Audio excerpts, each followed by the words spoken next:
Hello बच्चों, हमारे पास क्वेश्चन है। An electron moving along the X axis, एक इलेक्ट्रॉन था वो मूव कर रहा था X axis with an initial energy of 100 electron volt. ठीक है, enters a region of magnetic field. फिर वो एक मैग्नेटिक फील्ड के रीजन में एंटर करता है जो आपका के डायरेक्शन में लग रहा है, मतलब जेड एक्स एक्सिस में।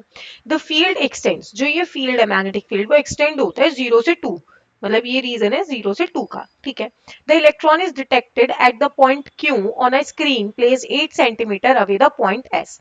जो आपका पॉइंट S है उससे 8 सेंटीमीटर अवे स्क्रीन लग रही थी और उस पे पॉइंट Q पे हमें वो इलेक्ट्रॉन मिलता है।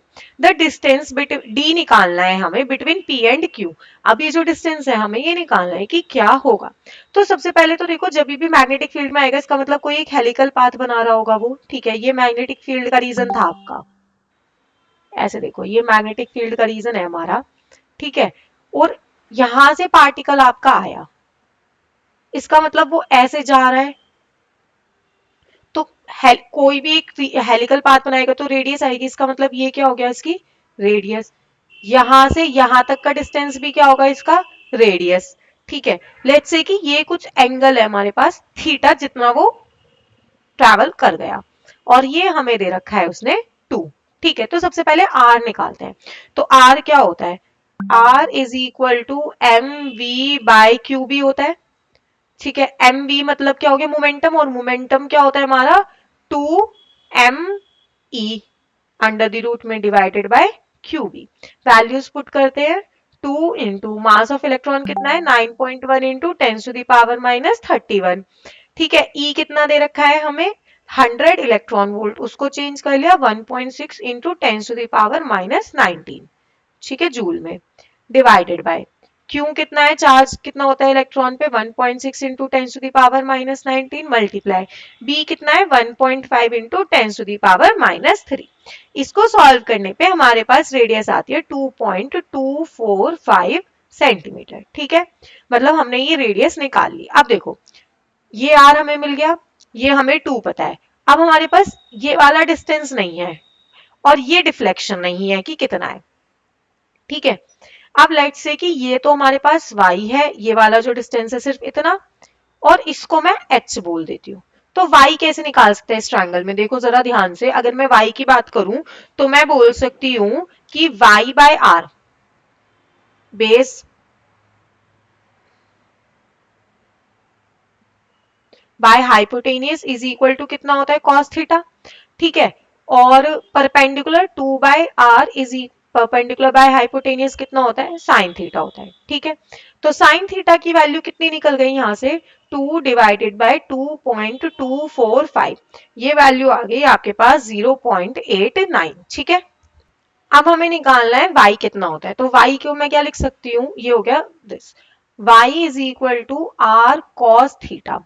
अब मुझे पता है sine square theta 1 - sin² theta is equal to cos square theta होता है। तो कॉस थीटा क्या निकल सकता है अंडर द रूट 1 - sin²थीटा। थोड़ी सी ट्रिग्नो लगानी है इसमें बस। ये हो गया 1 - 0.89 का होल स्क्वायर। और जब इसको सॉल्व करेंगे तो हमारे पास cos थीटा की वैल्यू निकल के आती है 0.45। दैट मीन्स y कितना हो गया r इंटू 0.45। ठीक है, तो y की वैल्यू यहां से क्या निकलेगी आपके पास, y is equal to 1.008 centimetre. अब देखो y की वैल्यू निकल गई। h क्या है आपके पास, h is equal to r minus Y, radius में से y कितना था 2.245 माइनस 1.008 माइनस कर दिया, कितना आया 732.1 1. चलो 24 तक ले लो इसको, 27 ले लो, कोई दिक्कत नहीं है वैल्यू। ठीक है, अब हमारे पास h की वैल्यू निकल गई। ठीक है, हमें क्या बताना है, हमें ये डिस्टेंस d बताना है कि क्या होगा। तो देखो, लेट्स से कि आपका यहां तक हमने पॉइंट लिया है और मैं इसको इस तरीके से ज्वाइन कर दूं अगर डॉटेड लाइन से, तो ये डिस्टेंस क्या है आपका h है। ये पूरा 8 था और उसमें से ये 2 है, तो ये कितना बचा मेरे पास 6 बचा। ठीक है, इस वाले ट्रायंगल में ये वाला पार्ट निकाला जा सकता है, ये वाला एंगल भी थीटा होगा। ठीक है, ये थीटा हो गया, तो हम क्या बोल सकते हैं, ये पूरी वैल्यू क्या हो गई d - h।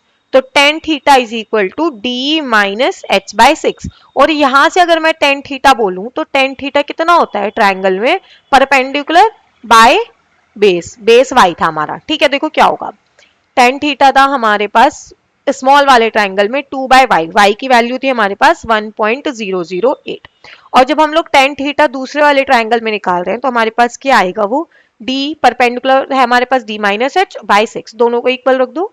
2 by 1.008 is equal to D minus 1.237 divided by 6, तो ये हो गया 12 divided by 1.008 is equal to D minus 1.237, ठीक है।